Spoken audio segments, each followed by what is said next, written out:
नमस्कार, मी प्रिया काळे. तरुण भारतच्या न्यूज बुलेटिनमध्ये आपल्या सर्वांचं स्वागत. आता पाहूया ठळक घडामोडी. मोदी यांच्या आडनावाचा वापर करून बदनामी केल्याप्रकरणी राहुल गांधी यांना गुजरात हायकोर्टने 2 वर्षाची शिक्षा सुनावली होती. मात्र त्यावर राहुल गांधी यांच्या वकिलांनी पुनर्विचार याचिका दाखल केली होती. मात्र ही याचिका फेटाळून लावण्यात आली आहे. राहुल गांधींवर भाजप नेतृत्वाचे केंद्र सरकार अन्याय करत असून आम्ही तुमच्या बरोबर आहोत असा पाठिंबा दर्शवत आज बेळगाव ग्रामीण काँग्रेसच्या वतीने 1 दिवसीय मूक सत्याग्रह करण्यात आले. या प्रसंगी काँग्रेसचे पदाधिकारी व कार्यकर्ते मोठ्या संख्येने सहभागी झाले होते. राज्यातील 4 IPS अधिकाऱ्यांची राज्य सरकारने तातडीने बदली केली आहे. बेळगाव शहर पोलीस आयुक्तपदी SN सिद्धरामप्पा यांची नेमणूक करण्यात आली आहे.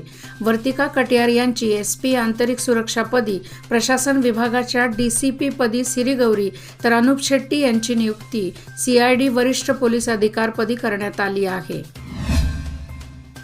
गुडशेट रोड गोवावेस परिसरात मागील काही दिवसांपासून जलवाहिन्या घालण्याचे काम सुरू आहे. यामुळे गोवावेस येथे एका बाजूचा रस्ता वाहतुकीसाठी बंद करण्यात आला आहे.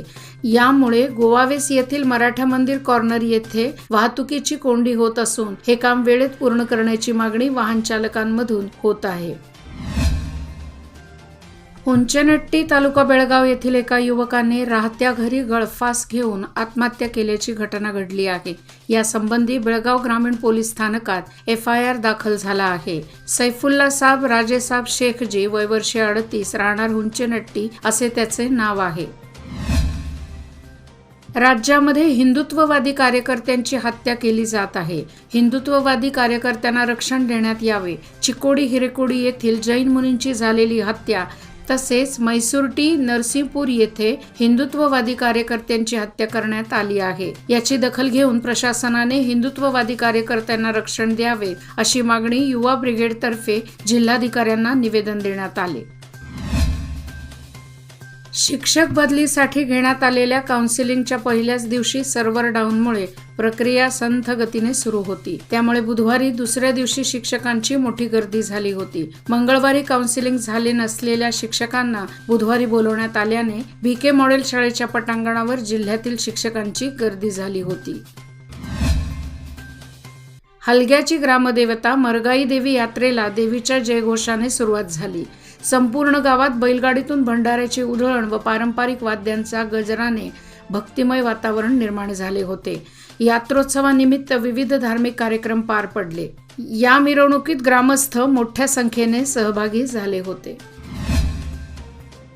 रोटरी क्लब ऑफ बेळगाव सेंट्रलचा अधिकार ग्रहण समारंभ नुकताच इंद्रप्रस्थ नगर येथील संत तुकाराम सभागृहात नुकताच पार पडला. यावेळी अध्यक्ष म्हणून मंजुनाथ अळवणी, सचिव म्हणून अभय जोशी व खजिनदार म्हणून संतोष गवळी यांनी अधिकार स्वीकारले. इन्स्टॉलिंग ऑफिसर म्हणून रोटेरियन डॉ. लेन्नी डिकोस्टा व उपप्रांतपाल शीतल चिलमे उपस्थित होते. येत्या शनिवारी दिनांक 15 रोजी शनी प्रदोष आहे. या निमित्त पाटील गल्ली येथील श्री शनी मंदिरात सायंकाळी 6 वाजता विशेष पूजेचे आयोजन करण्यात आले आहे. भक्तांनी श्री दर्शन घेऊन तीर्थप्रसादाचा लाभ घ्यावा असे मंदिराचे विश्वस्त व पुजारी प्रकाश अध्यापक यांनी कळवले आहे.